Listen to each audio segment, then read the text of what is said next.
Dumnezeu vrea ca noi să cunoaștem adevărul. Să cunoaștem adevărul. De fapt, dacă e să vă uitați în istorie, să ne uităm în istorie, adevărul a fost, este și va fi cel mai controversat subiect. Cel mai controversat subiect. Vorbim de însăși întruparea Domnului Iisus Hristos și nu numai. Da? Cred că Dumnezeu dorește și în dimineața asta să cunoaștem adevărul care să ne elibereze, să ne schimbe, să ne transforme. O minciună trăită, cunoscută și propagată nu va face altceva decât să ne robească mai mult. Să crească în interiorul nostru anxietatea, frica, neliniștea. Dar adevărul, dragii mei, sunt convins că e ceea ce Dumnezeu ar vrea ca noi să cunoaștem. Și îmi doresc acest lucru în dimineața asta, să Dumnezeu să ne dea harul să auzim, să cunoaștem adevărul sau o parte a adevărului. Știți, adevărul nu mai este important pentru mulți. Dacă spui la cineva, recent am avut o discuție cu cineva și am spus, domnule, uite, ăsta e adevărul. Și ce dacă? Nu mai e important. Adevărul mai este important de la cele mai mici detalii până la cele mai profunde, cele mai spirituale, cele mai biblice aspecte. Adevărul nu mai are valoare. Nu mai are valoare. Și știți ce e trist? Pentru că adevărul nu mai are valoare pentru pocăiți. Sau pentru cei care participe la întâlnirile adunării. Da? Vorbind în mod general, nu făcând, da, spunând în mod absolut lucrul acesta. Dumnezeu vrea să cunoaștem adevărul și cred că de-aia venim la adunare, nu? Ca să învățăm de Scriptură, să ascultăm cuvântul lui Dumnezeu care să ne schimbe, să ne transforme. Și în al doilea rând, cred că Dumnezeu dorește și îmi doresc și eu prin această predică, da, cunoscând adevărul, să-l luăm, să-l trăim, să-l aplicăm în viața de fiecare zi. De fapt, aceste două lucruri, cunoașterea adevărului și aplicarea lui, și una și cealaltă, și împreună, îl glorifică pe Dumnezeu. Îl glorifică pe Dumnezeu. Așa că aș vrea să încep cu această scurtă, dacă vreți, cum am intitulat-o eu, pledoarie pentru esență, pentru adevăr, dacă vreți, pledoarie pentru substanță și nu pentru formă. Trăim într-o lume a formelor.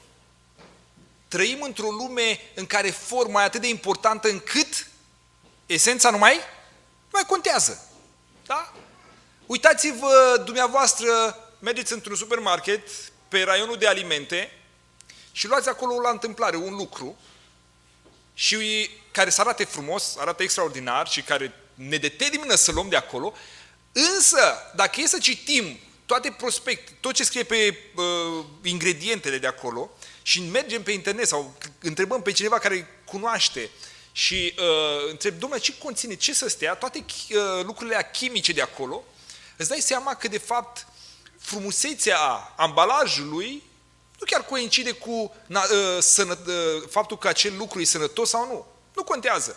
Să arate frumos. Să arate frumos, nu? Formele. Formele pentru unii nu contează, alții cred că n-au nicio influență, că nu contează, domnule. Nu contează cum e ambalajul, nu contează cum arată, nu contează ce facem, nu contează cum suntem, nu contează. Formele nu contează pentru unii și alții. Și n-au valoare și sunt fără importanță. Ce sunt formele? Ce sunt formele?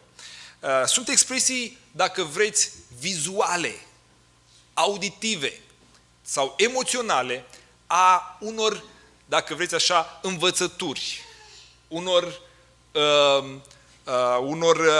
esențe, unor ideologii, substraturi, gândiri și așa mai departe. Deci formele sunt forme vizibile, sunt forme care se văd sau se aud sau sunt expresii emoționale a unor învățături, da, a unor ideologii, gândiri și așa mai departe. Și aș vrea să vă dau un exemplu care pentru noi creștinii după Evanghelie e clar. Cina Domnului, noi o sărbătorim, o avem în fiecare duminică. Și la Cina Domnului, de-a lungul istoriei, sau cu privire la cina Domnului de-a lungul istoriei a fost o dezbatere, chiar dacă nu neapărat teologică, dar de formă. Știți care? Luăm dintr-un pahar sau din mai multe? O pâine sau mai multe? Cum luăm? Dar e o formă. E o formă pe care am dat acest exemplu pentru că noi înțelegem foarte, foarte bine. Da? E o formă prin care noi celebrăm un conținut, o esență, nu? O învățătură. Gândiți-vă, sunt sărbătorile acestea și de aceste sărbători noi ce facem? Sărbătorim, dar sărbătorim prin diferite forme, da? Sub diferite forme. Gândiți-vă, de exemplu, dau alt exemplu ca să înțelegem formele, spray-urile. Spray-urile au o anumită formă, da? Fizică. Da? Ai un recipient cu un buton pe care apeși și iese ceva. Gândiți-vă că forma aceea e necesară datorită esenței care în el. Dacă ai fi pus apă acolo și ai fi apăsat, nu s-ar întâmpla nimic. Da? Esența cere o formă. Esența, da? Ceea ce e înăuntru cere o formă. Dacă vreți, formele sau forma e îmbrăcămintea unei învățături, unei ideologii. Forma e ambalajul, e ceea ce se vede. Asta e forma. Ei, noi suntem învățați foarte mult cu diferite forme, fără să le verificăm dacă sunt bune sau nu. Aș vrea aici să mai dau un exemplu din Scriptură acum. Vă aduceți aminte, în Isaia, Dumnezeu, în Isaia 29, spune cuvântul acolo, Domnul Iisus era supărat pe popor, foarte supărat, și în capitolul 29 din Isaia, versetul 13, Domnul zice, fix așa începe versetul, Domnul zice, când se apropie de mine, poporul acesta mă cinstește cu gura și cu buzele, dar cu inima lui este departe de mine. Și frica pe care o are de mine nu este decât o învățătură de datină omenească. O formă. Oamenii ăștia veneau așa frumos la casa Domnului, la templu și ziceau, templu Domnului, templu Domnului, templu Domnului. Dar în inima lor, esența era cu totul și cu totul alta. Da? Spune aici, cu buzele mă cinstesc, dar inima e departe. Da? Vorbesc lucruri frumoase. Sunt formele bune sau rele? Sunt formele bune sau rele?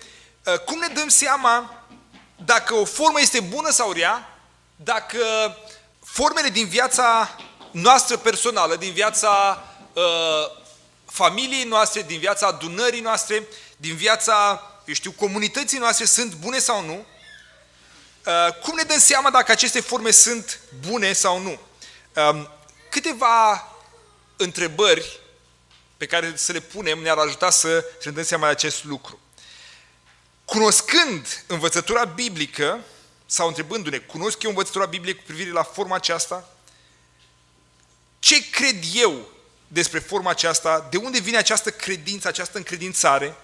Și aș mai vrea să vă spun un lucru. Dragii mei, formele le vedem și le analizăm, da, printr-un exercițiu, da, cercetând, da, analizând, nu înghițind tot ceea ce ni se dă, fără să știm de unde sunt, care e semnificația lor și mai departe.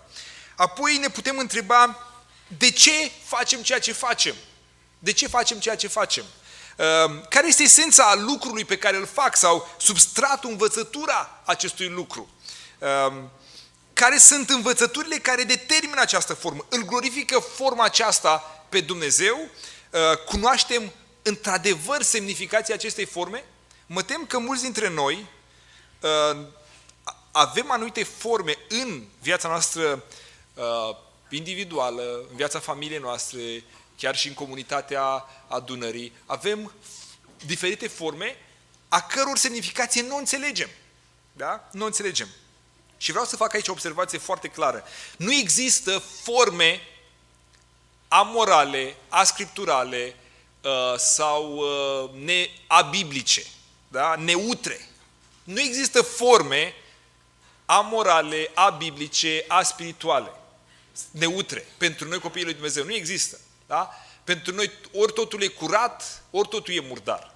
Da? Deci, pentru unii astăzi, care aplică teoria relativității prin extensia lui Einstein, că lucrurile pot fi și gri, sau într-o zonă neutră, sau depinde, sau adevărate dintr-un punct de vedere al meu individual sau al lui Y sau al lui Z, nu este adevărat. Da? Dacă vreți să vă convingeți, încercați să treceți strada uitându-vă doar în partea dreaptă. Da? Și treceți așa, să vedeți cum îi. Da? Deci nu există lucruri amorale. O esență, o învățătură bine definită, clar înțeleasă, crezută în întregime, care schimbă mintea și inima, va determina o formă corespunzătoare. Adică dacă eu am o credință, am o învățătură bună, am o convingere biblică, forma pe care o va avea acea învățătură va fi una în mod necesar biblică. Unii veți spune, dar nu contează neapărat forma. Da, și recent am auzit, domnule, formele se schimbă, esența rămâne. Știți, schimbați forma pentru surori, la esențele de rom sau vanilie sau ce esențe folosiți dumneavoastră și puneți-le în butoi. Puneți în butoi și apoi răsturnați cu butoiul în prăjitură sau la cozonac, ca acum faceți dumneavoastră, da? Și apoi să spuneți că forma nu contează. Sau indiferent, se schimbă, forma o schimbăm. Schimbați-o din sticluța aia mică, parfumul, puneți-l într-un butoi și apoi dați-vă cu butoiul. Încercați să vă dați cu parfum cu butoiul pe dumneavoastră parfum. Sau, dacă vreți așa mai plastic, încercați să mâncați, să serviți masa în ceva ce? În ceva care, care nu-i în mod obișnuit farfurie sau castron, ci, nu știu, altceva. Da? Sau folosiți, în loc de cană sau pahar, folosiți să beți apă cu polonicul. Poate că o să meargă o dată de 2 ori, dar să spuneam, dar am pahar. Stai puțin, că asta pentru forma asta, pentru esența asta, pentru apa asta care o beau, eu folosesc paharul, sticla sau flaconul sau cum îi spuneți, da? Deci există astfel de forme. Mă bucur că la sfârșit o să avem întrebări. Sunt foarte multe șanse ca, necunoscând de ce facem ceea ce facem, neînțelegând semnificația în profunzime a anumitor forme, sau de ce avem anumite forme, să nu fie acele forme tocmai biblice, să fie tocmai acele forme care să-L glorifice pe Dumnezeu. În același timp, este posibil ca, înțelegând semnificația, înțelegând esența, învățătura, să avem o convingere bine argumentată cu privire la o anumită formă sau la anumite forme și acele forme să fie biblice și să-L glorifice pe Dumnezeu. Acum când ne apropiem de forme, putem să ne apropiem din 2 puncte de vedere. Din punct de vedere al esenței, de la învățătură, plecând de la învățătură și spre formă, sau de la formă spre învățătură. Da? Dar, așa că, încheind această pledoarie, am încercat să fac o pledoarie, aș vrea să vă invit și să mă auto-invit și pe mine să ne analizăm. Să ne analizăm în primul rând cunoștințele biblice prin care ne formăm principii, valori, convingeri, care la rândul lor, în viața exterioară, dau naștere la forme și care, sau pe baza cărora, noi putem să analizăm, să verificăm alte forme. Formele din viața noastră, ale familiei, ale adunării, ale societății și mă rog ca Dumnezeu să ne dea înțelepciune și har ca să putem distinge ceea ce este bine de ceea ce nu este bine. Amin.